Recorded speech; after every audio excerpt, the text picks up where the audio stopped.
encore plusieurs personnes. On pense qu'ils seront là incessamment au fur et à mesure, mais il est 45.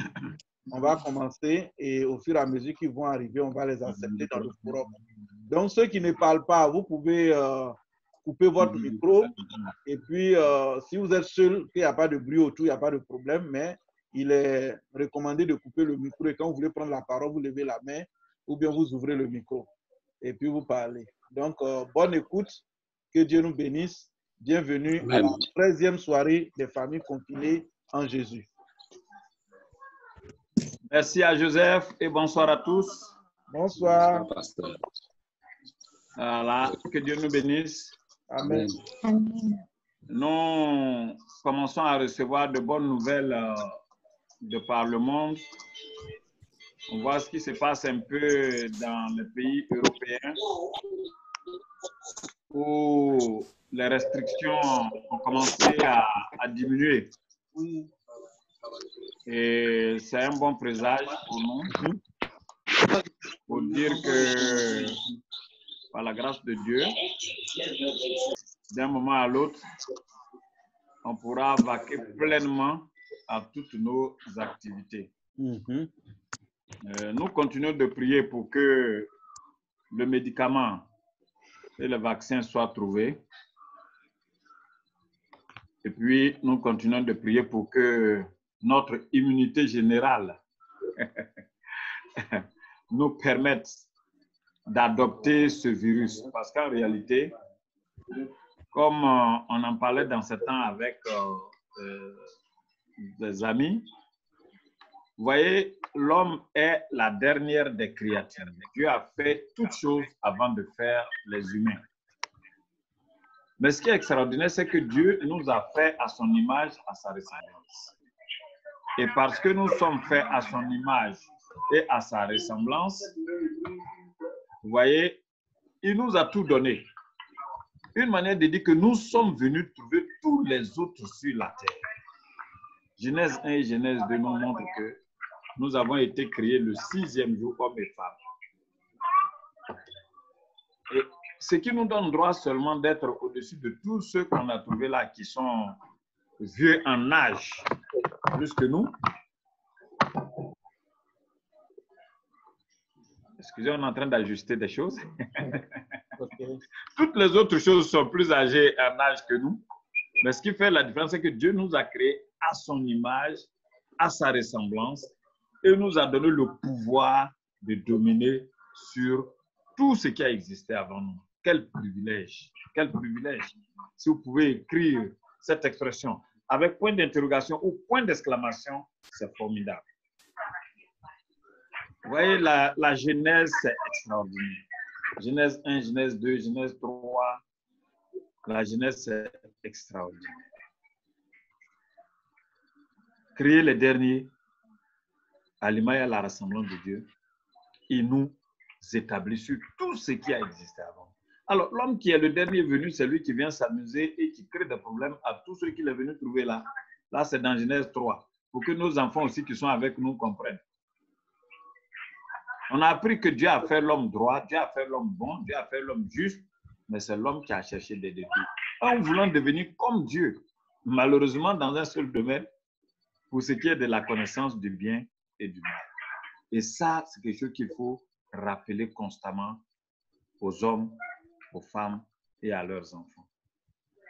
Aujourd'hui, nous voulons parler de ce thème très important, à savoir quel est le but de ma vie et pourquoi suis-je sur la terre.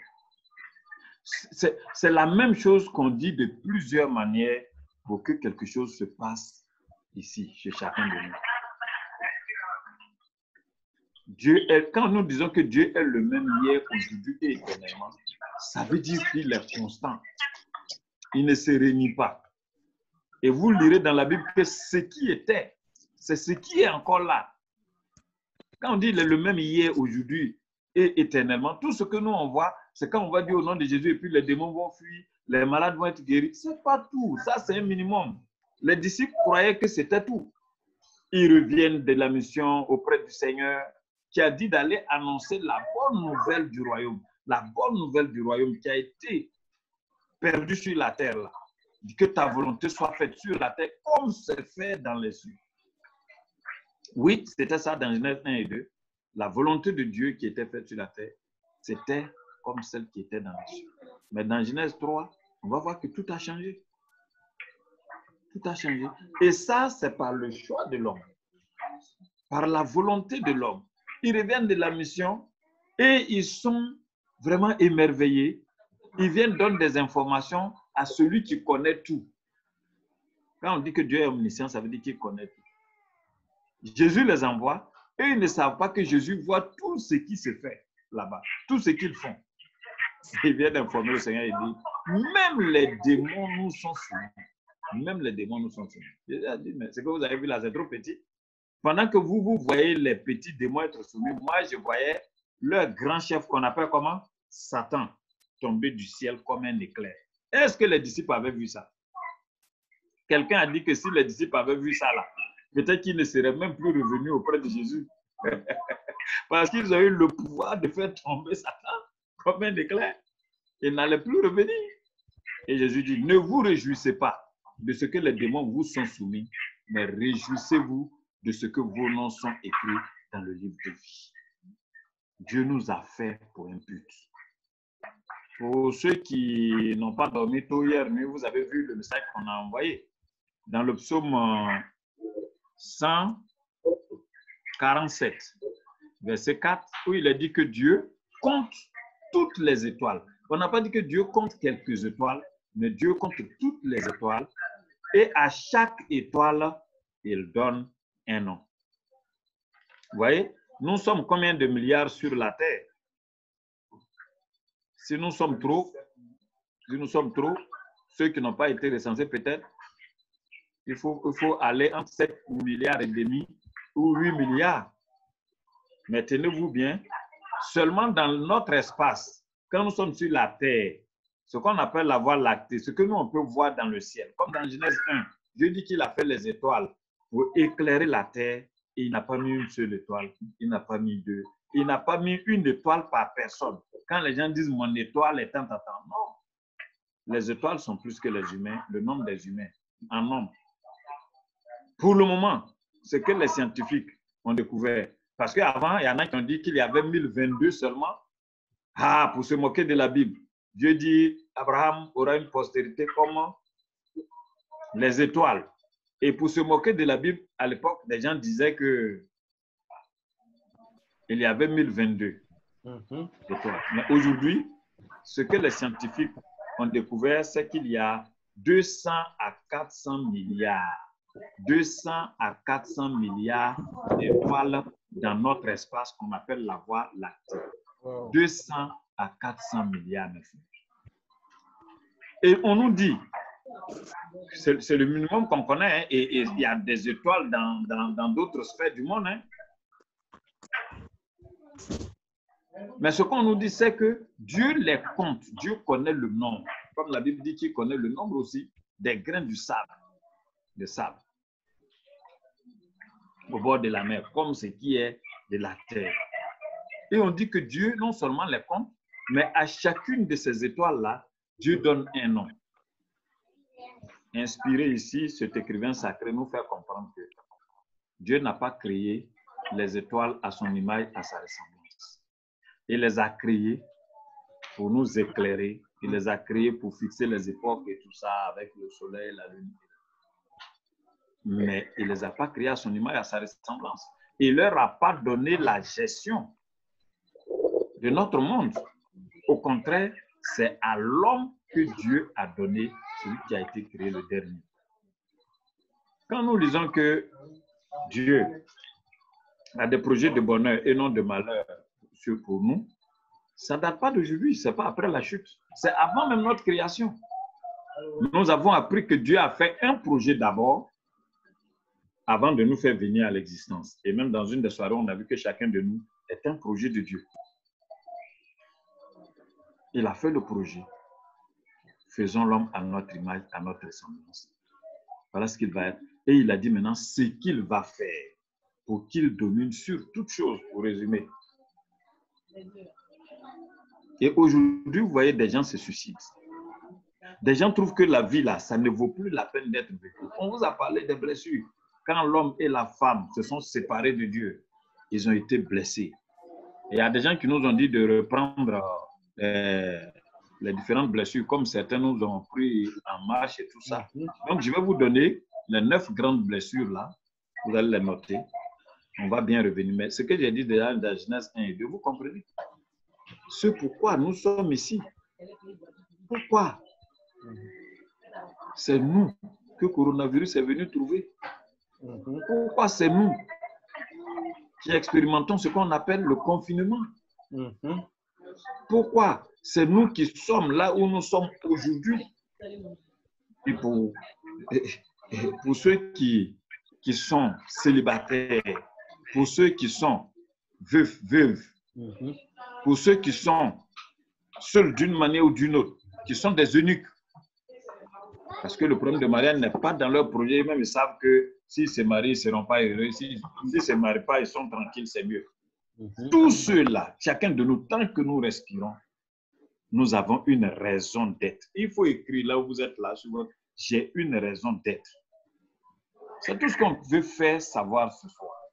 Que chacun de nous a une raison d'être. Ce n'est pas la peine de dire je vais mettre fin à ma vie. Ce n'est pas la peine de dire je vais fuir ce que Dieu m'a appelé à faire. Est-ce qu'on peut maintenant citer rapidement les blessures là? On peut y aller? OK. Donc, on a dit que Adam et Ève ont expérimenté 4 grandes blessures. Il y avait la blessure de l'intelligence. La blessure de l'intelligence. Si c'est trop rapide, vous me dites, blessure de l'intelligence. Et il y a aussi quoi? La blessure de la volonté. La blessure de la volonté. On peut vouloir quelque chose, mais pour pouvoir agir, prendre notre volonté pour faire quelque chose. Et vous voyez, des gens vont commencer à pleurer, à prier. Dieu, je veux faire ta volonté. Mais Dieu n'a pas dit, dis-moi que tu veux faire ma volonté. Dieu dit, fais ma volonté. C'est ça. Il y a blessure de la volonté. On a parlé de la blessure aussi du pouvoir que nous avons de dominer. Ça devait être un pouvoir doux. Ça devait être un pouvoir, comment encore? Ça ne devait pas être quelque chose qui devait détruire. Vous voyez, ce pouvoir que Dieu nous a donné est devenu agressif. C'est devenu agressif envers nous-mêmes et envers notre prochain.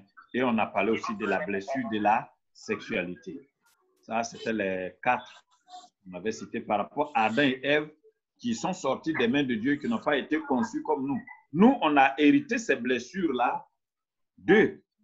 Mais maintenant, il y a encore d'autres blessures qui s'ajoutent. Et il y a la blessure du rejet. La blessure du rejet. Quelqu'un va être aimé dans une famille, dans un lieu, n'importe comment. Au fond de lui, il va arriver des moments où il va se sentir comme rejeté.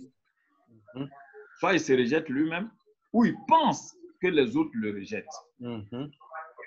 Et ça fait corps avec nous. Il y a aussi ce qu'on appelle la blessure de l'abandon.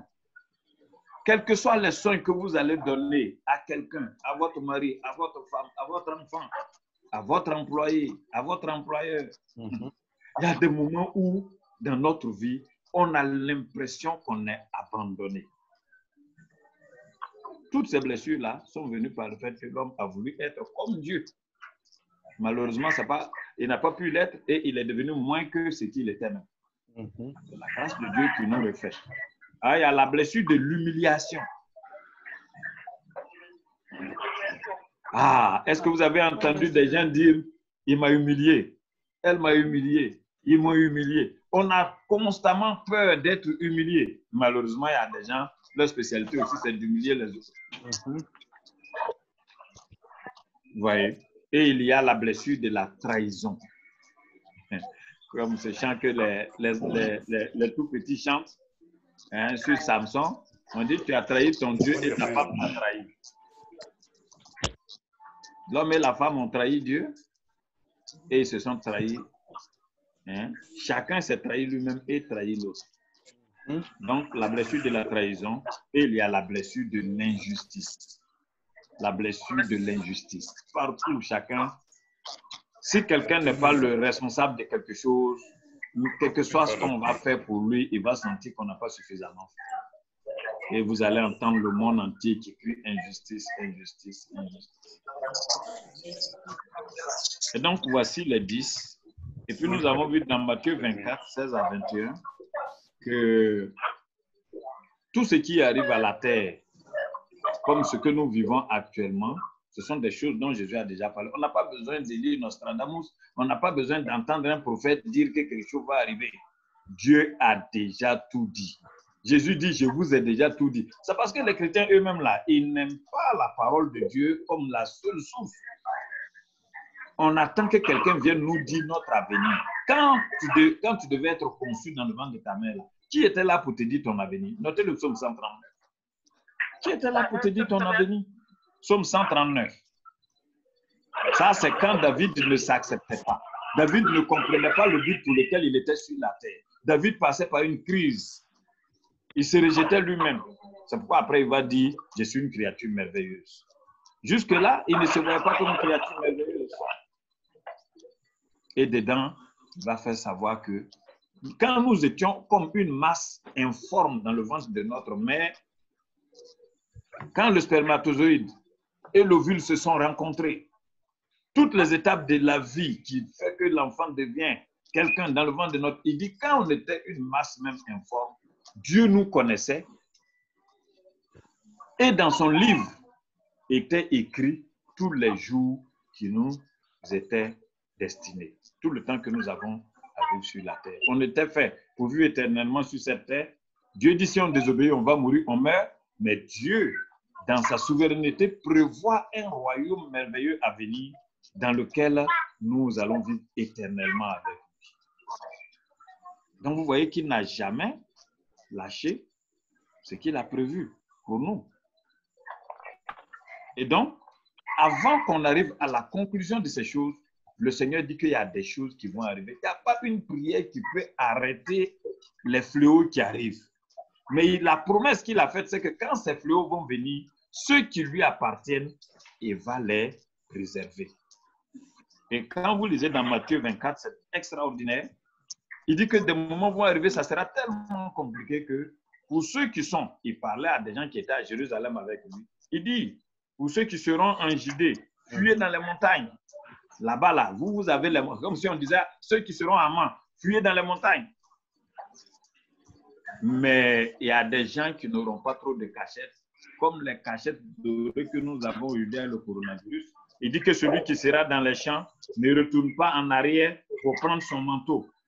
Et c'est fort, il dit, malheur aux femmes qui seront enceintes en ce jour-là et celles qui allaiteront. Parce que la vie continuera pendant que ces choses arrivent. Et il dit, priez pour que votre fuite n'arrive pas en hiver, ni un jour de sabbat, car la détresse sera si grande qu'il n'y en a point eu de pareil. Je vous dis que ce que nous sommes en train de vivre, c'est des petites choses. Et les vrais chrétiens, ceux qui sont dans la pensée de Dieu, ne se laissent pas aller à tout vent de prophéties. Ceci va se passer en janvier, l'autre va se passer en février, pour ne pas dire même le mois à venir. Personne ne doit nous effrayer parce que le Seigneur a déjà tout révélé. Quel est le but pour lequel, pourquoi nous sommes ici? Qu'est-ce que nous faisons ici? Mais on doit se poser la question. Pour ceux qui sont célibataires, vous avez votre raison d'être. Veuf, veuve, quoi encore? J'ai parlé des eunuques, les personnes seules, les vieilles personnes. Parce que dans ces jours, l'angoisse est telle qu'il y a des gens souvent qui regardent la vie et puis qui se disent, mais est-ce que la mort ne vaut pas mieux? Je ne sais pas si vous connaissez cette anecdote de Yonggi Cho, le grand homme de Dieu qui a beaucoup travaillé. Et Yonggi Cho dit qu'il allait annoncer l'évangile à une femme à ses débuts. Après la guerre des deux Corées, là, c'était compliqué. Et la misère était telle qu'il allait annoncer l'évangile à une femme. Cette femme-là, son mari était tellement alcoolique. Les enfants étaient voleurs. Et ils s'en vont voler pour venir donner l'argent à leur père pour qu'ils boivent. Donc, eux-mêmes aussi, ils boivent et tout ça. Et pour trouver à manger à la maison, c'était grave. La femme était vraiment sur le point de mourir. Et Yonggi s'en va lui prêcher. Si elle n'accepte pas Jésus, elle va aller en enfer. Et elle dit à Yonggi, mais qu'est-ce que tu appelles l'enfer? Est-ce que tu connais l'enfer? Ce que moi je vis là, ce n'est pas l'enfer qui est là. Est-ce que ce n'est pas l'enfer? C'est l'enfer.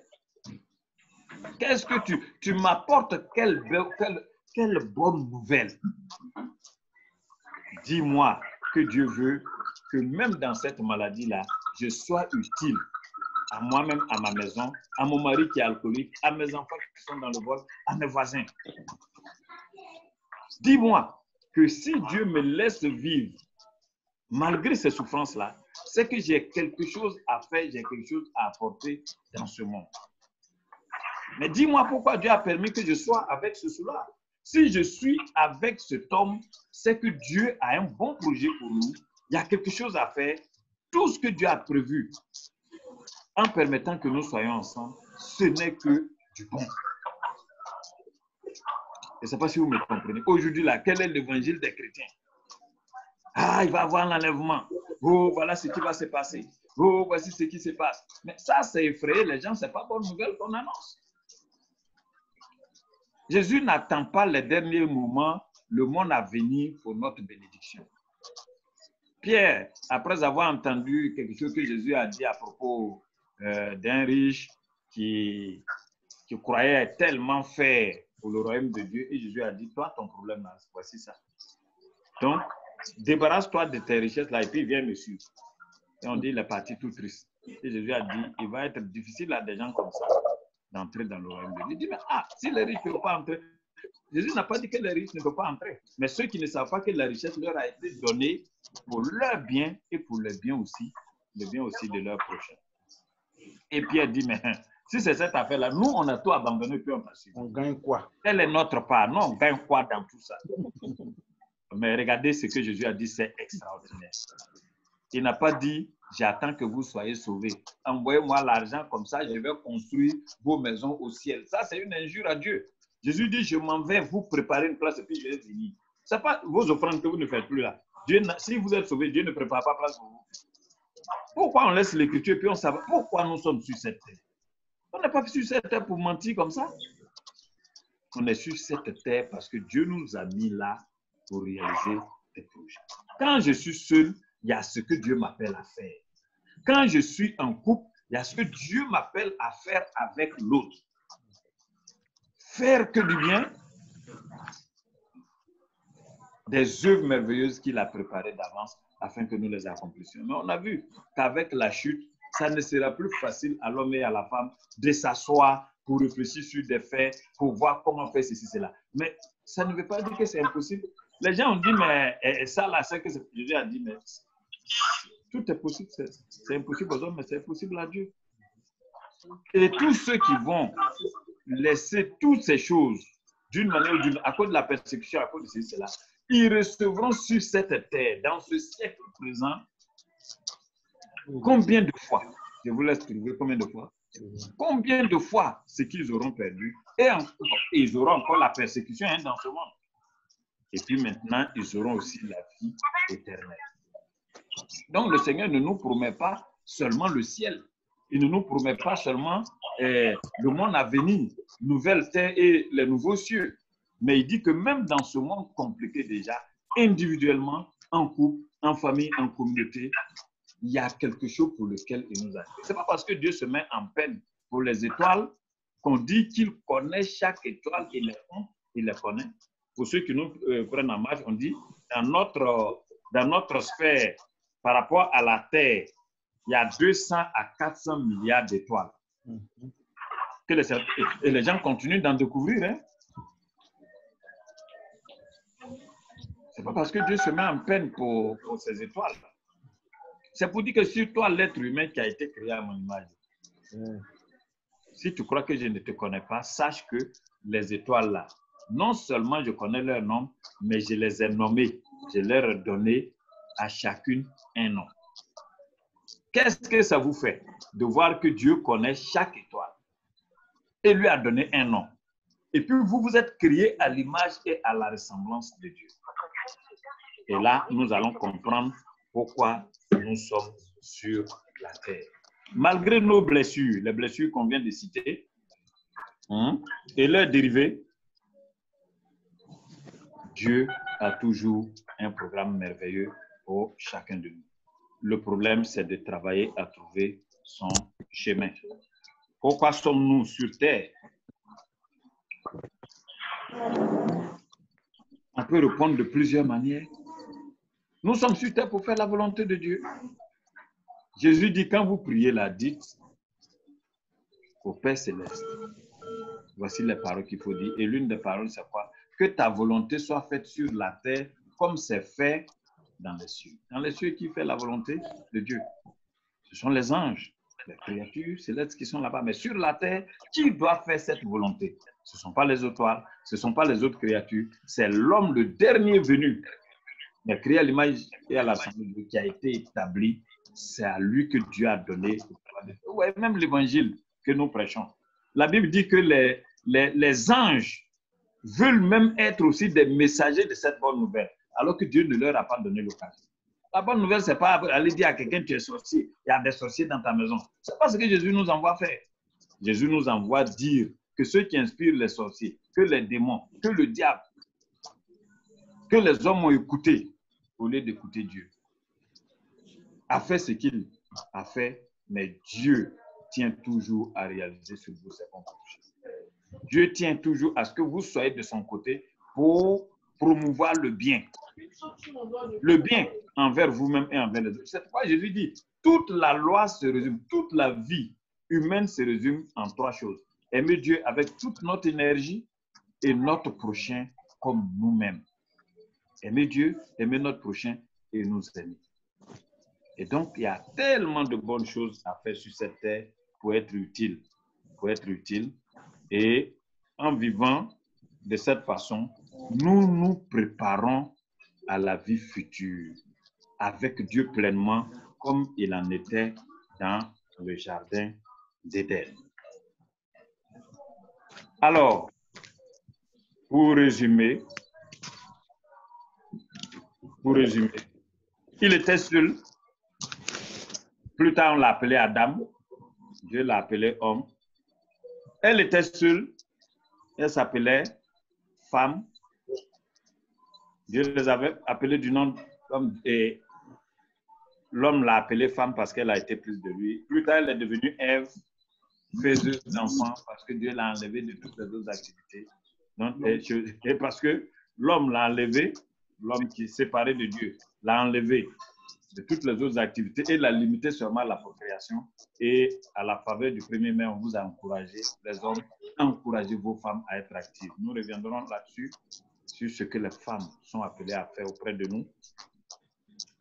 Vous voyez, le Créateur les a mis ensemble dans les liens du mariage, les a instruits, les a bénis et leur a dit d'avoir des enfants. Tout allait bien, mais ils ont décidé d'être indépendants. Ils ont décidé de devenir comme Dieu et malheureusement, ils ont échoué. Dans la souffrance, Dieu ne les a pas abandonnés. Désormais, ce sont 2 grands blessés que nous présente la parole de Dieu. Malades de la peur, malades de la honte. Ils vont subir le jugement de Dieu sans se repentir, sans demander pardon. Tout ce que Dieu a fait autour de l'homme et de la femme, c'était qu'ils s'amendent. Et vous voyez les enfants d'Adam et Ève que nous sommes encore aujourd'hui. C'est difficile pour nous de dire pardon. Même quand on a mal fait, c'est difficile de s'excuser. Donc, hors du jardin, chacun va connaître des temps de solitude. Même étant à 2, on peut être dans une foule et se sentir seul. Des temps de solitude. Et il est devenu difficile de bâtir ensemble, de construire ensemble, de s'asseoir et de se dire, mais pourquoi sommes-nous ici? Que faisons-nous ici? Pour qui sommes-nous ici? Qu'est-ce qu'il est bien de faire pour que nous continuions d'être heureux? Parce que le but de la création de l'homme, c'est qu'il soit heureux. Dieu a tout mis là pour le rendre heureux. C'est ce que nous allons découvrir dans le monde à venir. C'est pour que nous soyons heureux. C'est pourquoi il dit que ce sont des projets de bonheur. Le bonheur là, être dans le bonheur et être heureux, ça veut dire la même chose. Donc, vous voyez, ils ne peuvent plus bâtir ensemble, ils ne peuvent plus s'accorder. Il y a un qui pense que la terre est pour lui plus que l'autre. Vous voyez, nous avons résumé leurs blessures qu'on vous a données. Leurs descendants, qui devaient tous se marier, ne le pourront plus parce qu'il va avoir maintenant ce qu'on appelle des eunuques. Dans Matthieu 19, tout le monde n'est pas obligé de se marier. Genèse 2, 24, s'il n'y avait pas eu la chute, tout le monde allait se marier. Mais parce qu'il y a eu la chute, Jésus dit qu'il aura trois. Il y a une catégorie de personnes qu'on appelle eunuques. Et dans cette catégorie, il y a trois. Il y a trois types. Il y a ceux qui, à cause de ce que le péché a entré dans l'humanité, depuis le ventre de leur mère, s'ils viennent au monde, garçons, ils peuvent être sous la forme de garçons, de filles, mais se marier n'est même pas dans leur cœur. Ça ne fait pas partie de ce qu'ils sont venus faire sur la terre. Et Paul dit, j'aurais bien voulu que vous soyez tous comme moi, mais tout le monde n'est pas la même chose. Mais voici ce qui va se passer. Et Jésus dit donc, depuis le ventre de leur mère, il y en a qui le sont, mais il y en a qui ont été mutilés par la main des hommes, il y en a qui ont été mutilés, et il y en a aussi qui ne sont pas forcément mutilés, mais qui voient que leur cœur est trop petit pour pouvoir vivre en couple. Pourtant, c'est formidable. Pour ceux qui doivent se marier, la Bible dit que celui qui trouve une femme a trouvé le bonheur. Mais si tu as trouvé le bonheur, ça veut dire que toi-même, tu dois être aussi le bonheur pour l'autre. Quand bien même le mal est entré dans le monde avec toutes ses blessures, Dieu tient toujours que pour ceux qui sont appelés à se marier, l'homme qui trouve une femme, c'est qu'il a trouvé le bonheur. Mais quand vous avez le bonheur, qu'est-ce que vous en faites?